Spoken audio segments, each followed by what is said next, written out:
Welcome to the Titanic VR guided tour. We are currently 3.8 kilometres below the surface of the North Atlantic and 100 metres east of the bow. This submersible is on autopilot. However, you can adjust your spotlight using the far left lever. Please keep your arms and legs inside the vehicle at all times. I'll provide you with information about locations as we pass them, so please sit back, relax and enjoy the ride.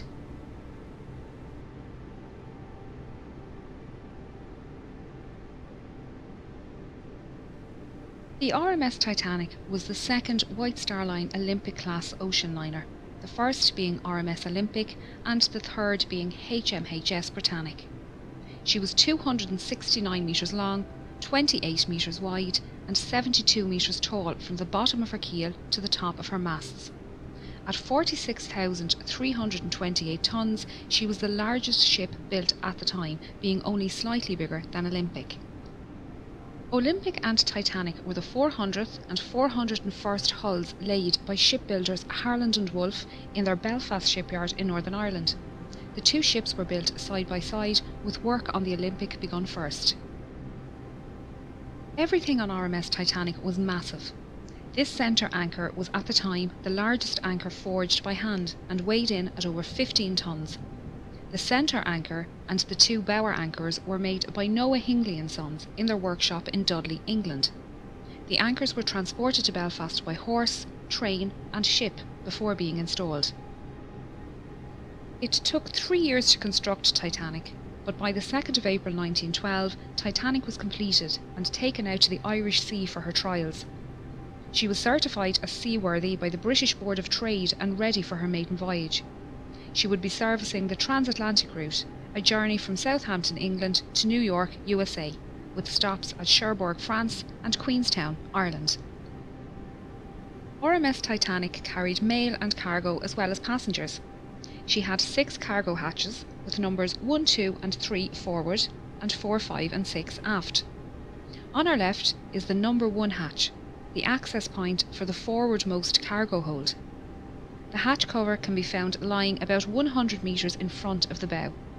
It was blown off this hatch when the bow impacted the ocean floor and the water inside was forced up and out of the ship. After departing Southampton on the afternoon of Wednesday the 10th of April, RMS Titanic began her 5,360 kilometres journey to New York City. She was due to arrive in the early hours of Wednesday the 17th of April, but with calm ocean conditions and good weather, it was possible she could arrive early on Tuesday evening instead. The night of the 14th of April was moonless and a light fog was developing on the horizon. Titanic's captain Edward Smith had received a number of ice warnings during the day and had changed their course so they were further south to avoid the affected areas. The captain retired to bed and First Officer William Murdoch took charge of the bridge as officer of the watch. Titanic steamed ahead through the night while lookouts Frederick Fleet and Reginald Lee searched the horizon for small ice. They were standing here in the crow's nest when at 11:40 p.m. Fleet spotted an iceberg directly ahead. He rang the warning bell 3 times to indicate an obstacle ahead and phoned the bridge. Murdoch gave the order, hard a starboard, and the ship turned to port, but it was too late. Titanic struck the iceberg on her starboard side.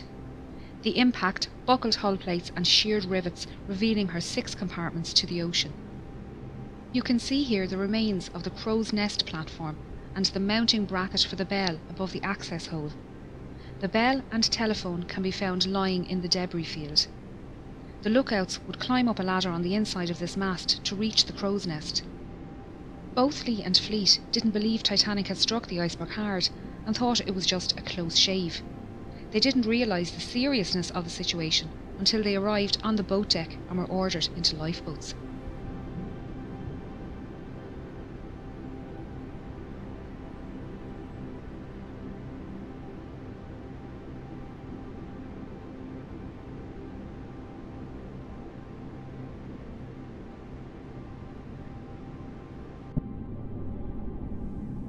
We are now heading down the number 2 hatch to reach the main cargo hold and mail room. We're passing by decks D, E, F and G, which house the third class open space and cabins for third class single men and crew.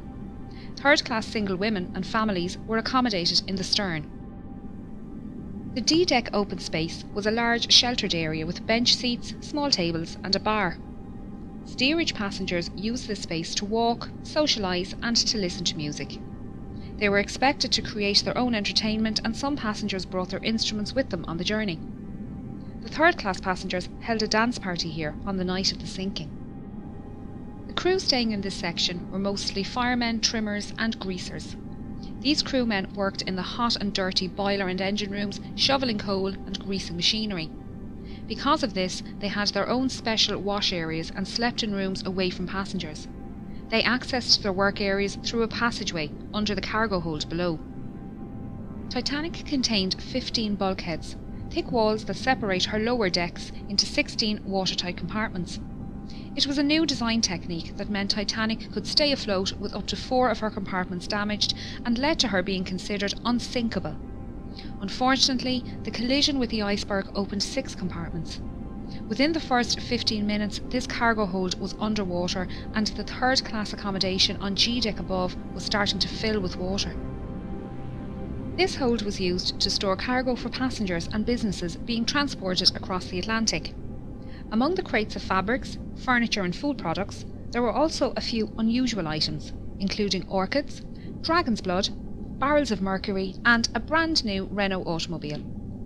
Some of the more expensive items being carried included Egyptian artefacts heading for the Denver Museum, the Rubaiyat of Omar Khayyam and the Le Circassiano Ben painting by Blondel. These items were most likely held in the first-class baggage area next door, but were lost along with the mailroom when that section filled with water 20 minutes after the collision. We are now going to head through to the mailroom on the other side of this bulkhead. RMS Titanic was registered as a Royal Mail steamer and contracted to transport mail across the Atlantic. RMS liners were favourable with passengers as they were considered more reliable to arrive at their destination on time. Titanic had a mailroom and post office on board, with 5 dedicated post office workers. This team consisted of 2 British and 3 American clerks, and together they sorted up to 60,000 letters per day. John Jago Smith and James Williamson were from the British Royal Mail, and William Gwynne, John March and Oscar Woody were from the US Postal Service. They worked in both this room and the sorting room upstairs, and their sleeping quarters can be found above on F deck. There were roughly 200 bags of registered mail and 3,500 standard mail bags on board, meaning a total of roughly 7 million pieces of mail and 700 parcels were lost in the sinking. The iceberg damage ran directly across the starboard side of this room, leading to this space flooding early in the night. The 5 clerks worked tirelessly to try and save the mail, and managed to carry 200 mail bags up these stairs to the sorting room. Only a few minutes later, the water had reached this level, and they moved what they could to D-deck. Their final movements aren't known, and sadly, all 5 mail clerks died in the sinking.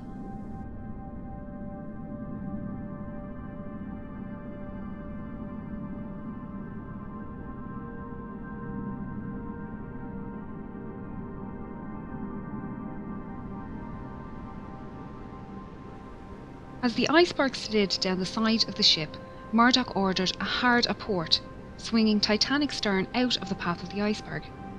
He also closed the watertight doors, isolating the flooding to those damaged compartments.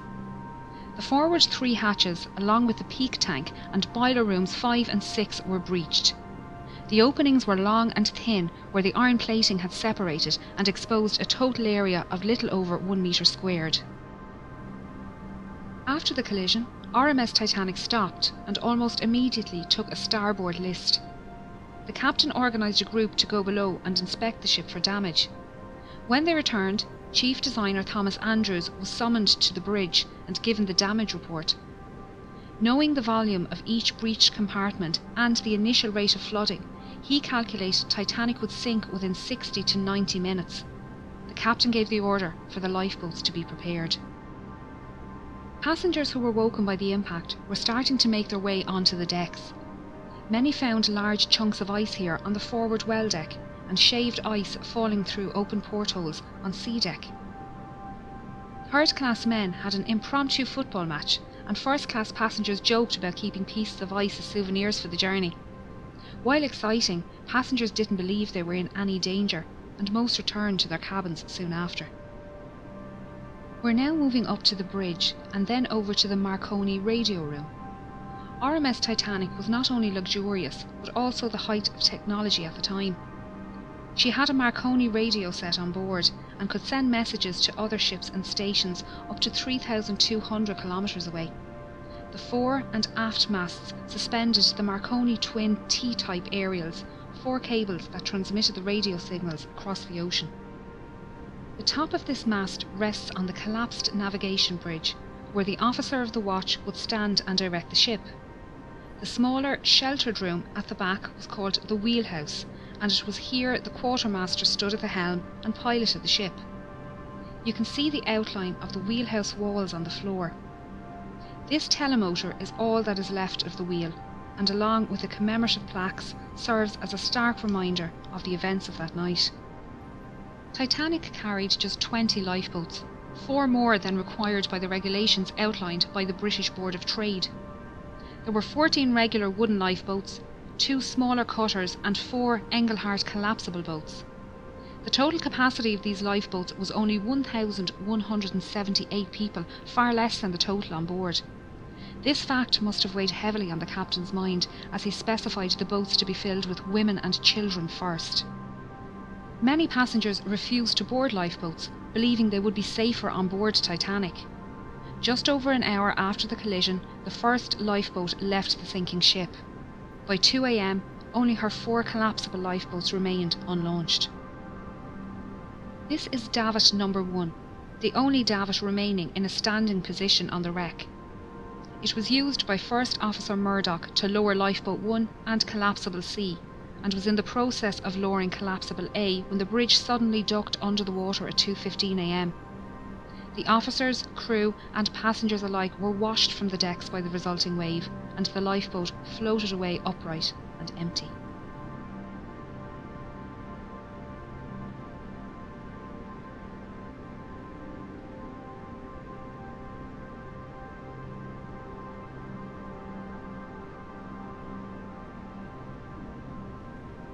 This hole is where the forwardmost funnel was situated.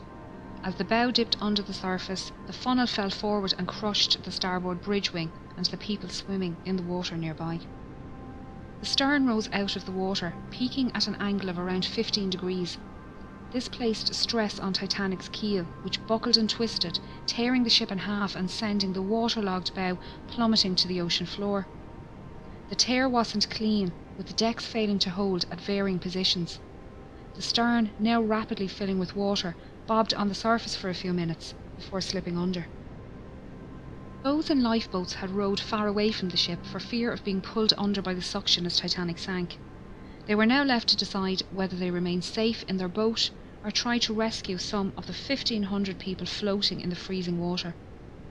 If they returned to the wreckage, they risked being capsized by panicked swimmers trying to climb into their lifeboat. It was a hard decision, and many decided the risk was too great. Only 3 boats pulled people from the ocean that night.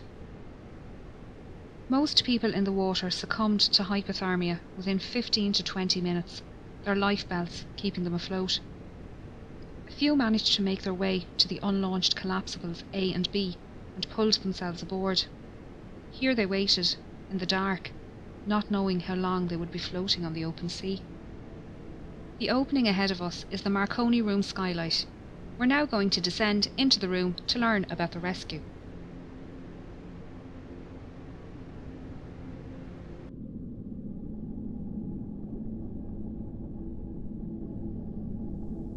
Throughout the night, Senior Operator Jack Phillips worked the 5 kilowatt Marconi wireless radio set to send out distress signals using both the old CQD and new SOS call codes.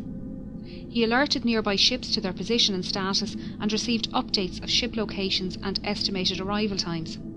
Junior Operator Harold Bride took these updates to Captain Smith and passed the captain's responses back to Phillips for transmission. RMS Carpathia Radio Operator Harold Cottam was off duty and about to go to bed when he decided to listen in to the nightly news from Cape Cod. Operators there mentioned they had ice warnings for Titanic, and Cottam decided to pass on the message. He was surprised when Phillips responded to his call with a CQD and gave Titanic's location. Cottam immediately took the message to Carpathia's captain, Arthur Rostron, who ordered all hands on deck and told Cottam to let Titanic know they were on their way. These calls for assistance were only possible with the help of the Titanic's engineers working down in the ship's engine room. The dynamos powered the ship's lights, water pumps and Marconi equipment. As Titanic took on more water, her engines began to fail and the signal strength weakened. Bride adjusted the current and motor speed to find the strongest spark, while Phillips tested the equipment in the room next door. Bride's final settings can be seen on the wall here. When water reached the boat deck, the operators left their station, with Bride heading towards the port bow and Phillips to the starboard stern. After the wave washed over the decks, Bride found himself in the water underneath collapsible B and managed to climb aboard. Phillips was lost in the sinking. RMS Titanic was carrying an estimated 2,208 passengers and crew, with only 712 surviving the disaster. Those who survived spent the night floating in darkness until RMS Carpathia arrived around 4 a.m. Captain Rostron had pushed the Cunard liner to break her speed record, but it wasn't enough. Titanic had sunk before Carpathia arrived, and they found 20 lifeboats at Titanic's location. Unfortunately, the exact number of victims is unknown, as there were many last-minute ticket purchases and cancellations, and the documentation was lost along with the ship. Of the 1,317 known passengers, over half were travelling third class, or steerage as it was called. These passengers couldn't access the boat deck without entering second class or crew areas, meaning many were unaware how to get to the lifeboats and escape the sinking. Passengers from different classes were strictly separated and not allowed to visit each other's areas. This was mainly for health and immigration reasons, as all third-class passengers emigrating to the United States were taken to Ellis Island for a health check and processing before being allowed to enter the mainland. The US government was concerned about diseases entering the country, and all ships transporting people to the United States had to adhere to the segregation laws. First and second class passengers had no issues making their way to the boat deck, as staircases provided both classes direct access. This forward grand staircase is one of the most iconic spaces within the ship, and linked the floors accessible to first class from the boat deck through to F deck. Each deck contained stylised cabins, common spaces and state-of-the-art facilities.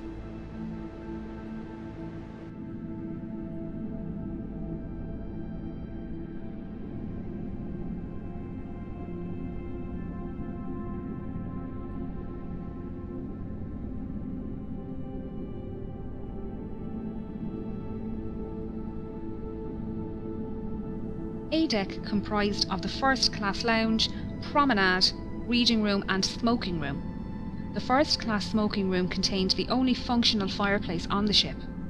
All cabins and other passenger areas of the ship contained either false fireplaces or electric heaters. B deck included the 2 millionaire suites, the largest suites on the ship, both with private promenades. This deck also included the a la carte restaurant and Café Parisien, both managed by restaurateur Luigi Gatti. This restaurant and cafe were not included in the travelling fare like the dining saloon, and tables needed to be booked ahead of time.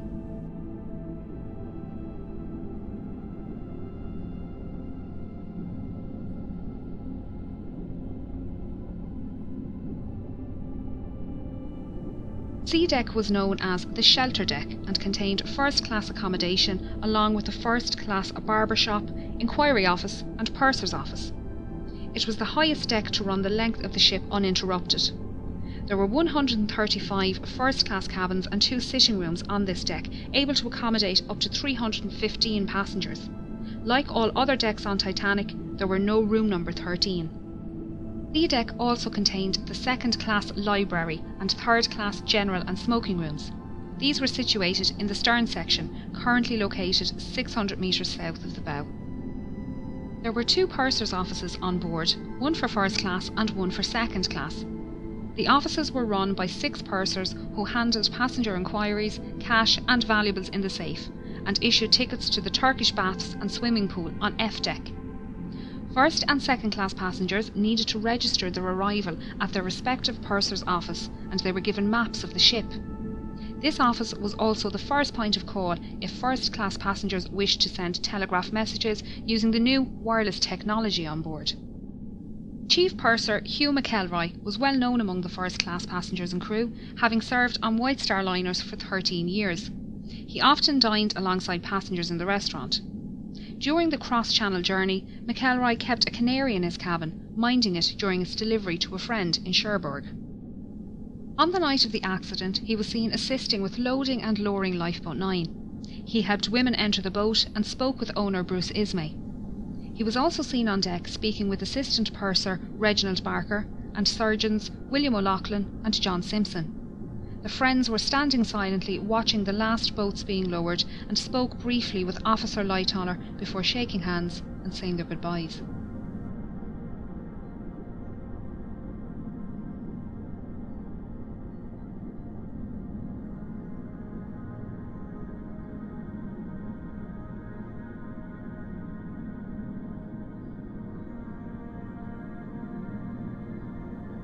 The sitting room, one of the most recognisable on board Titanic, was part of a parlour suite occupied by the Strausses. It was decorated in the Regency style with mahogany furniture and gilt panels. It was the only room on board in this style, and you can still see the golden clock sitting on the mantelpiece surrounded by debris. The bedroom next door also contained mahogany furniture, this time contrasting with the white gilt panelling and decorated in the Empire style.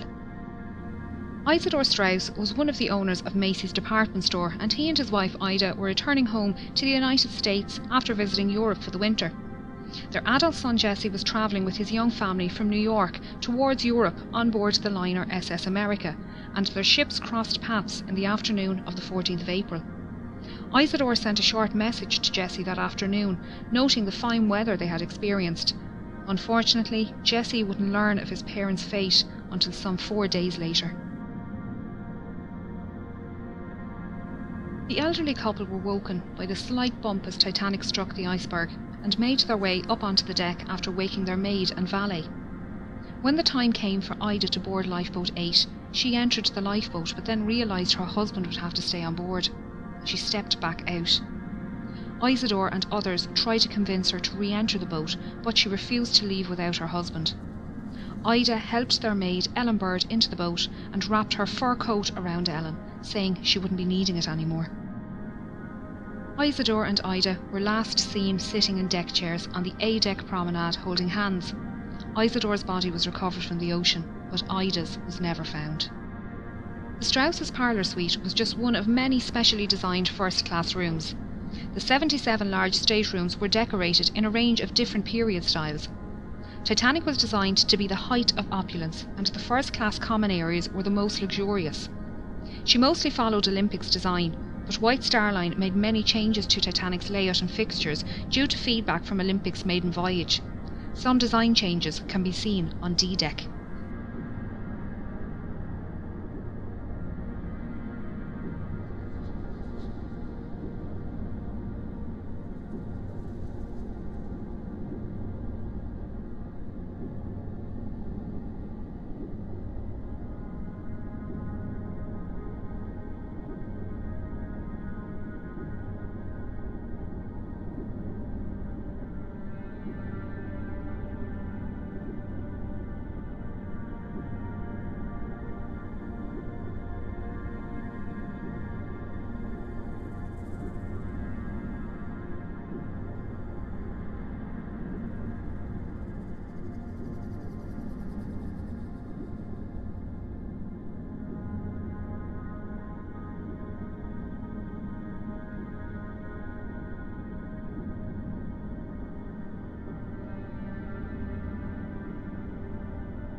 D deck was the saloon deck and contained the first class reception and both the first and second class saloons.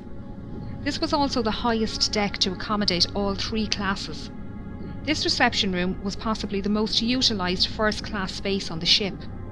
It extends the full width of the ship and was decorated Jacobean style with raised ceilings, white carved panelling and dark green carpet.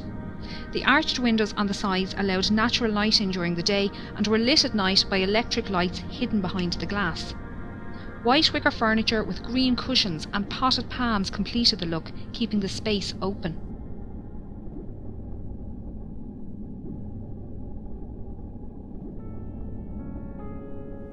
A Steinway grand piano sat in the corner and was played as part of a quintet during afternoon tea and in the evenings. Passengers would sit and listen to the band before heading to dinner in either the B-deck restaurant or through the double doors to the first-class saloon. Percy Fletcher, the ship's bugler, called passengers to their evening meals by playing the Old Roast Beef of England at various locations around the ship.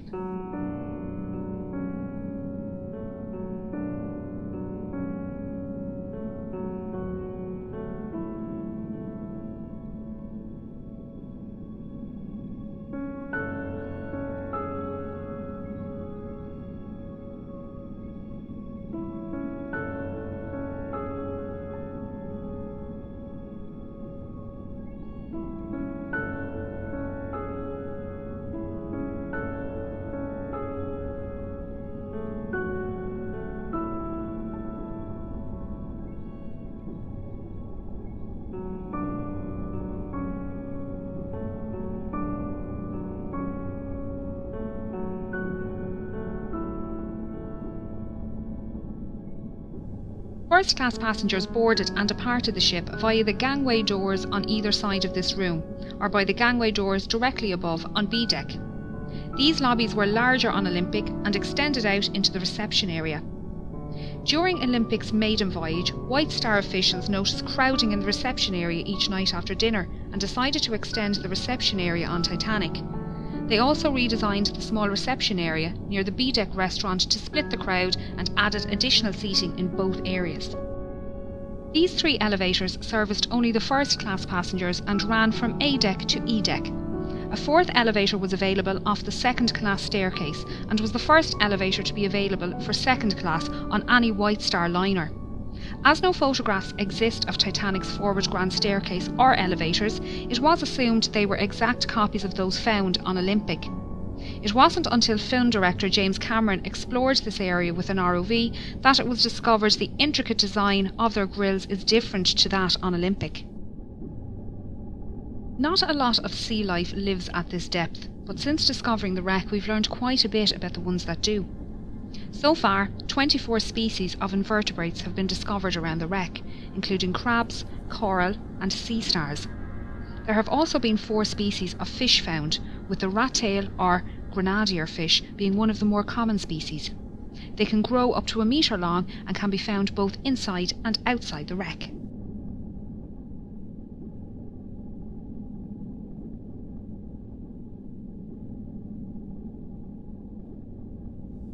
E-deck was also known as the upper deck and provided accommodation for first, second and third class passengers as well as most of the crew. An access corridor used by both crew and steerage ran almost the length of the ship on the port side, just behind this door. Named Scotland Road by the crew after the busy street in Liverpool, the 2.6 metre wide corridor allowed passengers to make their way to and from the dining saloons on F deck and crew to reach their quarters. This side of the door was strictly first class only, and running down the starboard side were 45 staterooms. These rooms were alternative first or second class and were therefore not as luxurious as those on the decks above, but still comfortable. Many contained mahogany furniture with white enamel brass beds.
This stateroom was occupied by Margaret Brown, a wealthy American activist and philanthropist. She was heavily involved in workers' and women's rights and campaigned to support those less fortunate both before and after the accident. Margaret was holidaying in Egypt with friends when she received a message that her eldest grandson was seriously sick at home in the United States. She booked the earliest ship from Cherbourg back to New York, the RMS Titanic. In her interview with Colonel Archibald Gracie, she stated she was lying on her brass bed reading at the time of the accident. She felt the bump, but didn't think much of it and kept reading. It wasn't until she heard men talking about heading up on deck that she decided to find out what happened. One of the men told her to grab her lifebelt and head up onto the boat deck with them.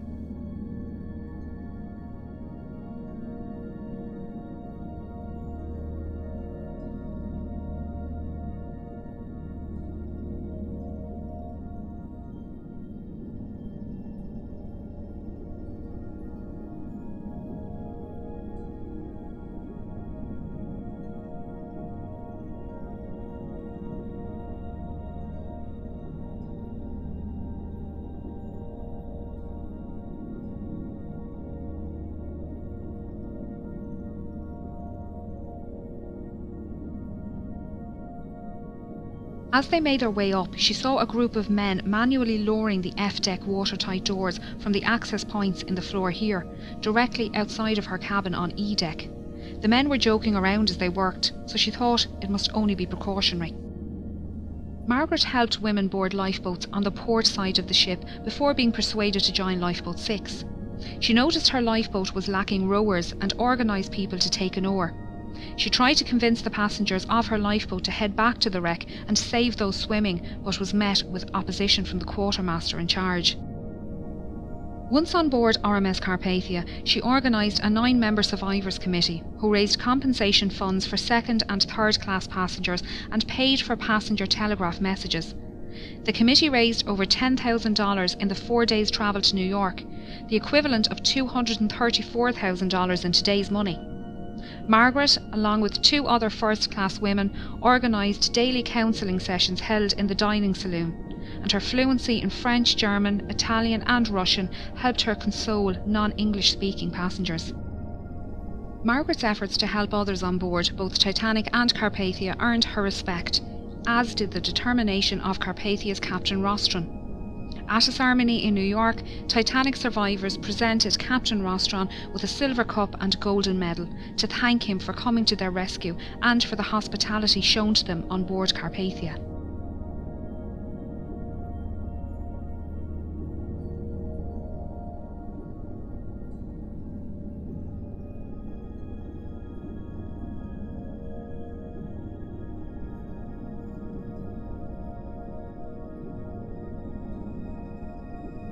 This watertight door is the one Margaret Brown watched being lowered from the floor above.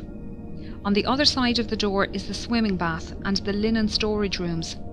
Their state is unknown, although this area flooded around an hour after the accident and is expected to be in good condition due to the lack of water movement here.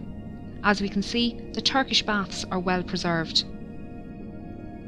This was the cooling room, and first-class passengers would relax here after using the temperate, hot and steam rooms just off the side door.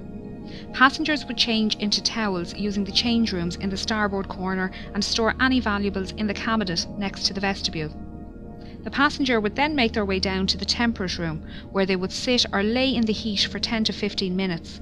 Here they would start to sweat before moving into the adjoining hot room. After spending another 5 to 10 minutes in the hot room, the passenger would either take a cold shower or a dip in the swimming bath next door, before making their way into the shampooing room. Here the passenger would lay on a marble table while an attendant gave them a full body wash and massage.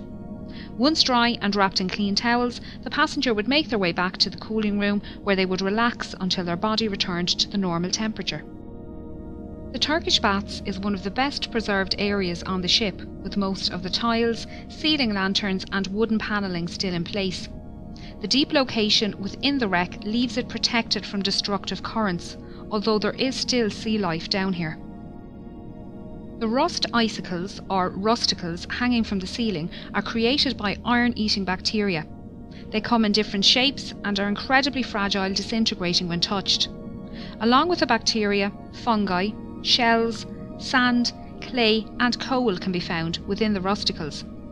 Scientists have been collecting samples to determine the different strains of bacteria living on the ship, and their research has been used to preserve oil and gas pipelines and safely dispose of old ships and oil rigs.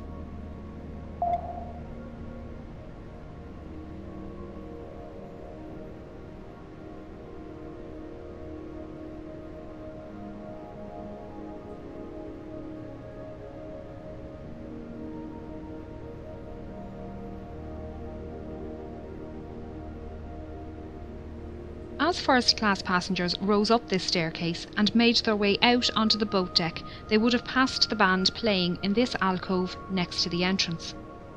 The band consisted of 8 musicians led by violinist Wallace Hartley. They usually played separately as a quintet and string trio at varying locations throughout the day. During the evacuation, the musicians began playing near the B-deck restaurant, before later moving up to this position near the forward grand staircase. They played mostly ragtime tunes to calm passengers standing nearby and draw passengers inside up to the boat deck. Some survivors state that the band played until the end and that the night was so quiet, even those in lifeboats away from the ship could hear the music. Many survivors claim that the hymn "Nearer My God to Thee" was the last song played, although it was also reported to be "Songed Autumna." Sadly, all 8 members died during the sinking, with only 3 remains recovered by the cable ship Mackay Bennett. Wallace Hartley was one of them, found with his violin inside his case and strapped to his body. The violin was an engagement gift from his fiancée, and it was returned to her following his death. Memorial monuments have been erected around the world to honour those who died at their posts as Titanic sank.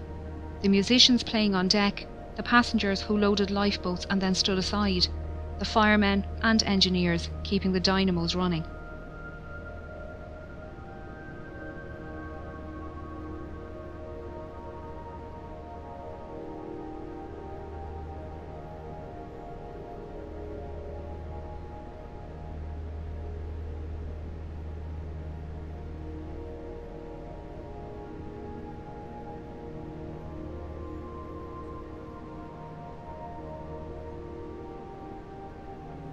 The boilers standing here are part of Boiler Room 2 and were running until the end, powering the dynamos in the stern.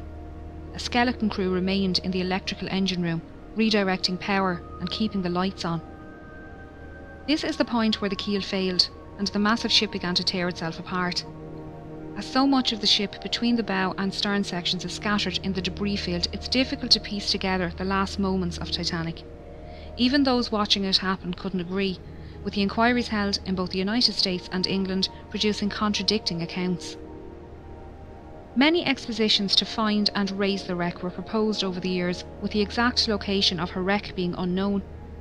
Titanic's coordinates sent out in distress on the night of the accident had been incorrect.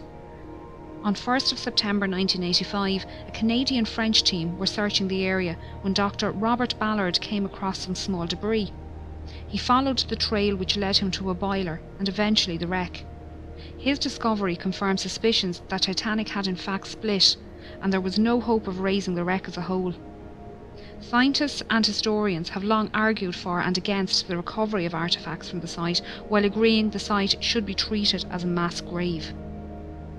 Although it's predicted Titanic's wreck will disintegrate within the next 20 years, her story will intrigue generations to come.